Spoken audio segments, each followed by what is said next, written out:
معروف لکھاری اور تجزیہ کار عمار مسعود نے کہا ہے کہ جب تک فیض حمید کی عبرتناک کہانی کے تمام کردار اپنے اپنے انجام کو نہ پہنچے تب تک کہانی ختم نہیں ہوتی۔ ان کا کہنا ہے کہ فیض حمید کے معاون کرداروں میں عمران خان اور جسٹس ثاقب نثار کے نام نمایاں تھے، لہٰذا جب تک ان لوگوں کو فیض سے بھی زیادہ سخت سزا نہیں ملتی تب تک پاکستان اور اس کی افواج کے خلاف سازشوں کا بازار کبھی بند نہیں ہوگا۔ اپنے تازہ تجزیے میں عمار مسعود کہتے ہیں کہ بہت سے تجزیہ کار اور سیاسی پنڈت چند دن پہلے تک پرائیویٹ محفلوں میں بڑے یقین سے یہ بات کر رہے تھے کہ فیض حمید کے ٹرائل کا نتیجہ کچھ نہیں نکلے گا، یہ مقدمہ نہیں چل رہا، صرف کارروائی ہو رہی ہے۔ کیس میں طوالت اور فیصلے میں تاخیر کی وجہ سے لوگوں کے شکوک تقویت پکڑنے لگے، لیکن پھر 15 ماہ کی طویل قانونی جنگ کے بعد اچانک فیصلہ آ گیا۔ فیصلے میں بتایا گیا کہ کوئی قانونی دقیقہ فرض و گزاشت نہیں رکھا گیا، سب قانونی معاملات پورے ہوئے۔ فیض حمید کو حسب خواہش ہر ممکن قانونی معاونت فراہم کی گئی، جو وکلا درکار تھے وہ دیے گئے، جن گواہان سے گواہی کی خواہش کی گئی ان سے رابطہ کروایا گیا، ہر ثبوت کو پوری طرح چھان پھٹک کر دیکھنے کے بعد فیصلہ آیا۔ عمار مسعود کہتے ہیں کہ فیض حمید کیس کا فیصلہ بھی ایسا آیا جس کا کم از کم ہمارے سماج میں تصور بھی ممکن نہیں تھا۔ 15 ماہ بعد ماضی کے طاقتور ترین DGISI جنرل فیض حمید کو سزا ہوئی، اور وہ بھی 14 سال قید بامشقت۔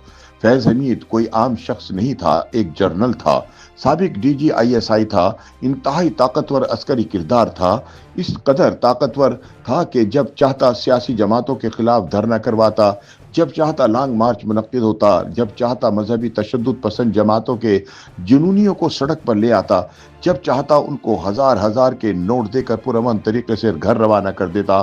عدالتوں کے فیصلے اس کی منظوری سے آتے۔ عمار مسعود بتاتے ہیں کہ عمران خان دور میں ججوں کے تبادلے اور تقرریاں فیض کی پسند سے ہوتے، ایوان میں نمائندگان اس کے ایما سے پہنچتے، کورم اس کی منشا سے پورا ہوتا، قانون اس کی مدد سے بنتا، ہاؤسنگ سوسائٹیز کو کام کرنے کی اجازت اس کے اشارہ ابرو سے ملتی، میڈیا اس کی مرضی سے کام کرتا، چینل بند یا کھلتے اس کے حکم سے، اینکروں کو کروڑوں کی نوکریاں اس کے فون سے ملتی، سوشل میڈیا اس کی اجازت سے عزت داروں کی بہن بیٹیوں پر گالیاں نچھاور کرتا، حتیٰ کہ 9 مئی کے ڈنڈے بھی اس کی ذات سے جڑے ملے۔ سینئر صحافی کا کہنا ہے کہ ہمارے ہاں اتنے طاقتور شخص کے احتساب کی روایت نہیں، ہمارا انصاف صرف غریب کی گردن پر وار کرتا ہے۔ عاقلین ملت کہتے تھے کہ اس سماج میں ایک بھی طاقتور کا احتساب ہو جائے تو سب ٹھیک ہو جائے، سارے سماج میں تبدیلی آ جائے، معاشرہ بدل جائے، سوچ تبدیل ہو جائے۔ مبارک سلامت قوم کو وہ موقع نصیب ہو چکا ہے۔ اب سابق DGISI کو 14 سال قید بامشقت سر عام سنائی جا چکی ہے۔ حیرت کی بات یہ نہیں کہ ہر چینل پر اس خبر پر بے لاگ تبصرے کیے جا رہے ہیں، لوگ گن گن کر فیض حمید کے کارنامے سر عام گنوا رہے ہیں، فیض حمید کے خلاف سوشل میڈیا پوسٹیں بن رہی ہیں۔ حیرت کی بات تو یہ ہے کہ کوئی انہیں روک نہیں رہا، نہ تعدیب کے لیے کوئی نادیدہ فون آ رہا ہے، نہ کسی چینل کی سرزنش کی جا رہی ہے۔ ایک سابق DGISI جس نے ملک کے خلاف، اپنے ادارے کے خلاف جرائم کیے، اس کا برسر عام میڈیا ٹرائل بھی ہو رہا ہے۔ عمار مسعود کے بقول سوچنے کی بات یہ ہے کہ کیا فیض کے احتساب سے انصاف کا عمل پورا ہو گیا، ترازو کے دونوں پلڑے برابر ہو گئے، جمہوریت کے خلاف رچائی گئی بے ایمانہ سازشوں کا پردہ چاک ہو گیا، کیا سب مجرمان انصاف کے کٹہرے میں کھڑے ہو گئے، کیا سب کا میڈیا ٹرائل ہو گیا، کیا سب کے اثاثے ضبط ہو گئے، کیا سب کو سزائیں سنا دی گئیں، کیا نواز شریف کے خلاف رچائی سازش کے سب کردار بے نقاب ہو گئے؟ ان کا کہنا ہے کہ سچ ادھورا ہو تو جھوٹ کہلاتا ہے، انصاف یک طرفہ ہو تو وہ انصاف قرار نہیں پاتا۔ ایک شخص چاہے وہ کتنا ہی طاقتور کیوں نہ ہو، اس کو سب الزامات نہیں دیے جا سکتے۔ عمار مسعود کا کہنا ہے کہ فیض کی عبرتناک کہانی کے سب کردار اپنے اپنے انجام کو نہ پہنچے تو کہانی ختم نہیں ہوتی۔ فیض حمید کے معاون بہت سے کردار تھے جنہوں نے اس سازش میں نفرت کا رنگ بھرا۔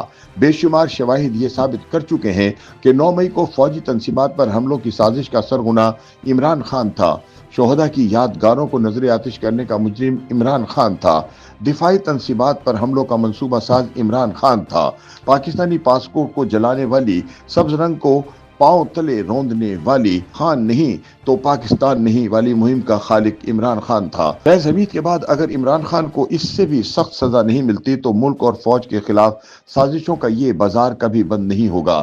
وہ میڈیا جو جنرل فیض حمید کی فرمائش پر سجایا گیا، وہ اینکر جو اس کے فون سے تعینات ہوئے، وہ تجزیہ کار جنہیں کروڑوں کی نوکریاں جھوٹ بولنے کے لیے عطا کی گئیں، وہ چینل جن کی لانچنگ کا مقصد جمہوریت کو ڈی ریل کرنا تھا، وہ میڈیا کے گھس بیٹھیے جو آج بھی چینلوں پہ بیٹھے عشق عمران میں ڈوبے رہتے ہیں اور عمران خان مخالف بیانیاں بنانے نہیں دیتے، اگر ان کو سزائیں نہیں ہوئی تو یہاں کبھی انصاف نہیں ہوگا۔ عمار مسعود کہتے ہیں کہ وہ سوشل میڈیا ایکٹیوسٹ جنہیں سرکاری پیسوں سے عمران خان کے ہر مخالف کو گالی دینے پر مامور کیا گیا، جنہوں نے نہ کسی سیاستدان کی عزت قائم رہنے دی، نہ کسی صحافی کی دستار سلامت رہنے دی، وہ نفرت انگیز سوشل میڈیا جس نے اپنے سیاسی مقاصد کے لیے لوگوں کی بہنوں بیٹیوں کی تصاویر لگا کر بہتان لگائے، نفرت پھیلائی، انتشار پھیلایا، اگر ان قابل نفرین لوگوں کا اس موقع پر احتجاج نہ ہوا تو انصاف کبھی نہیں ہوگا۔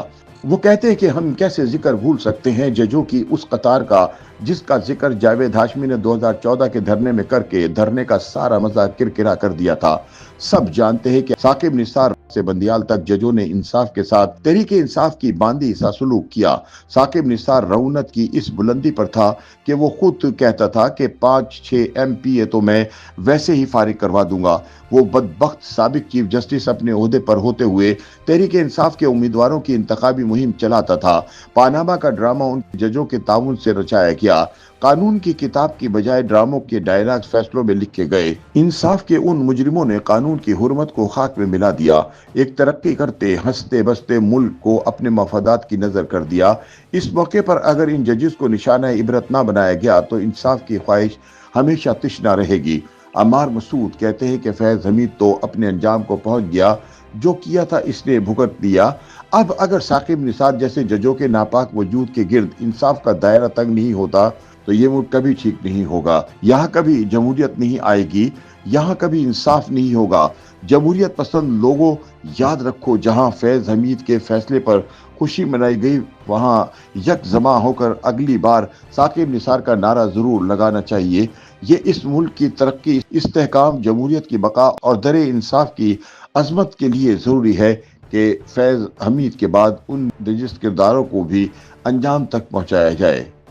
YouTube پر گوگلی نیوز دیکھنے کے لیے youtube.com کی سرچ بار میں گوگلی نیوز TV ٹائپ کریں۔ گوگلی نیوز کے پیج پر سرخ رنگ کے سبسکرپشن والے بٹن پر کلک کرنا نہ بھولیے۔ YouTube پیج پر اپلوڈ ہونے والی ویڈیوز سے باخبر رہنے کے لیے بیل آئیکن پر کلک کیجیے۔ آپ کو ہر نئی ویڈیو کے بارے میں نوٹیفیکیشن موصول ہو جائے گا۔